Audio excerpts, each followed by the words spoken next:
Olá, pessoal. Me chamo Eduarda e eu faço parte do grupo 1.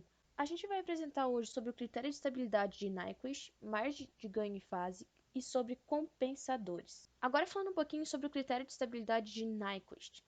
Estabilidade é um critério, um comportamento que a gente quer em qualquer tipo de sistema físico que a gente esteja estudando. Por quê? Porque sistemas instáveis, eles são, em sua grande maioria, eles possuem um comportamento imprevisível, que a gente não consegue calcular, que a gente não consegue prever. E o critério de instabilidade de Nyquist, ele é capaz de dizer se um sistema é estável ou instável, através da característica do sistema no domínio da frequência. A equação do critério de estabilidade, na verdade, ela é bem simples. Ela é representada por Z igual a P mais N. O P, ele representa o número de polos em malha aberta no semiplano direito, e o N é o número de voltas completas em torno do ponto -1. O Z, então, ele é o número de zeros presentes no semiplano direito na função de transferência do plano imaginário. Se ele é diferente de zero, isso significa que o sistema ele é instável, pois ele possui polos no lado direito. Tá, vamos começar com um exemplo. Partindo desse sistema aqui, então a minha função em malha aberta, que é essa aqui que eu estou representando, é igual a 1 mais S mais 2.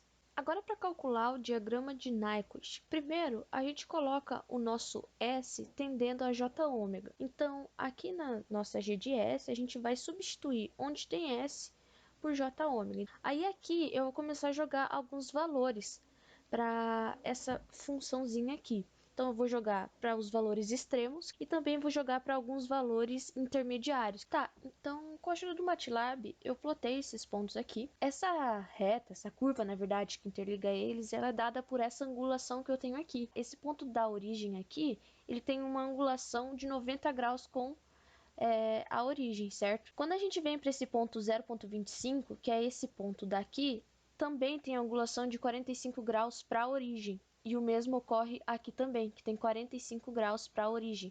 E é dessa forma que a gente consegue plotar o diagrama de Nyquist na mão. Outra coisa também que fica fácil de notar é que quando o meu sistema ele tem apenas um polo, ele só vai ter uma volta. Então vamos ver se o nosso sistema é ou não estável. Vamos começar por N. Quantas voltas há em -1 mais J0? Como pode reparar aqui, que é nesse ponto que eu estou comentando, ele não tem qualquer envolvimento com o nosso diagrama. Então a gente pode falar que o nosso N é igual a zero. Agora vamos ver quantos polos a gente tem no semiplano direito em malha aberta.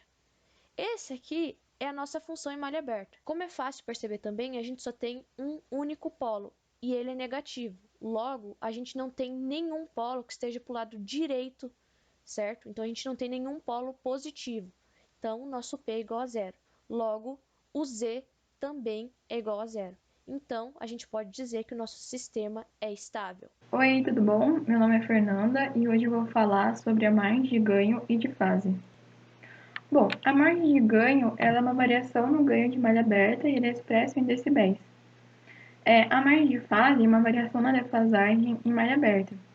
No nosso sistema, quanto maior o grau maior o nosso ganho e a nossa fase, mais os parâmetros do sistema podem variar até eles se tornarem instáveis.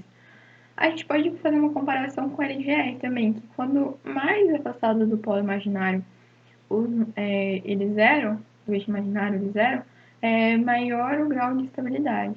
A margem de ganho e de fase a gente consegue encontrar ela no diagrama de Nyquist e no diagrama de Bode.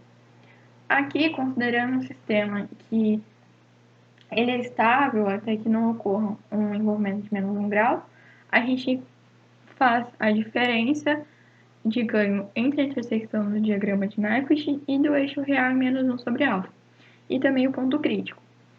Portanto, se o ganho no sistema ele fosse multiplicado por alfa unidades, o diagrama de Nyquist interceptaria o ponto crítico.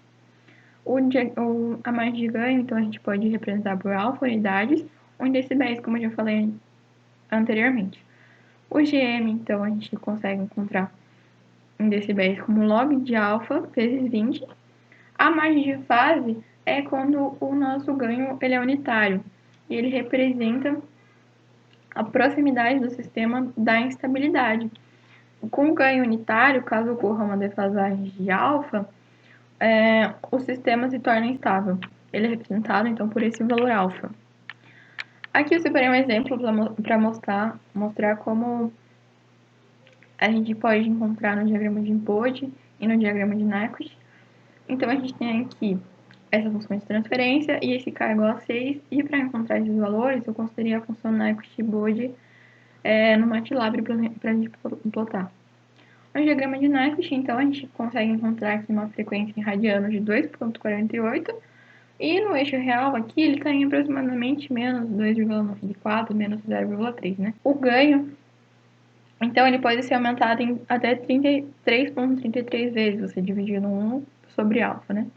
O GM, então, em decibéis, também pode ser encontrado como 10,45 decibéis.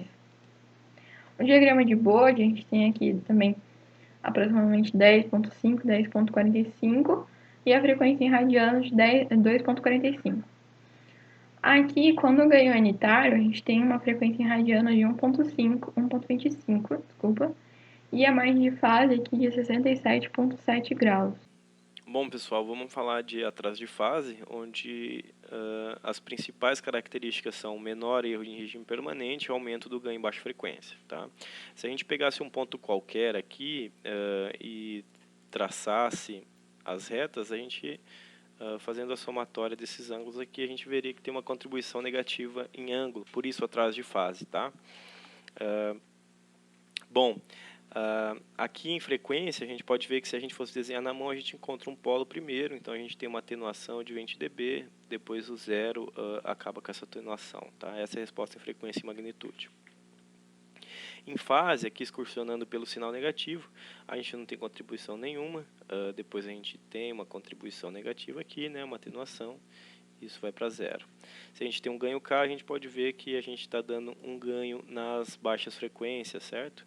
E o erro em regime permanente a gente sabe que está relacionado à baixa frequência.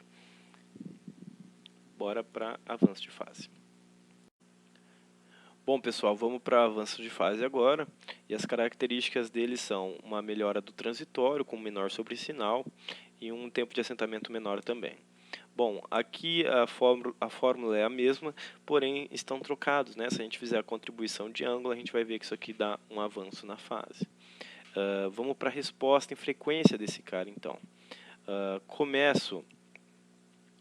Acho primeiro um zero, então a gente vai começar a ter um levantamento de 20 dB por década, depois estabilidade. Em fase, agora excursionando pelo positivo aqui, né? A gente não tem nada, tem uma contribuição aqui em fase, depois não tem nada de novo, tá? Lembrando mais uma vez, isso aqui está relacionado com um beta, que é a distância entre o zero e o polo. Essa altura aqui também, tá? Que é a quantidade de graus que a gente vai avançar o sistema. Bom, vamos ver como que isso funciona na prática, né? Se a gente tem uma planta com essa resposta aqui, mais ou menos, né? Um pouquinho mais amortecida aqui em fase, tá? E a gente traçar essa resposta de estabilidade aqui, né? A gente vai ver que vai ter uma margem de ganho associada e uma margem de fase associada aqui, tá? O que acontece? Quando começa a ter esse caimento, a gente tem essa região aqui atuando, tá? Então, no fim das contas, no nosso sistema final, já com os compensadores, é essa resposta mais ou menos que a gente vai ter, certo? Então, isso aqui vai começar a agir, depois quando para, a gente tem essa queda, tá? Em fase é a mesma coisa.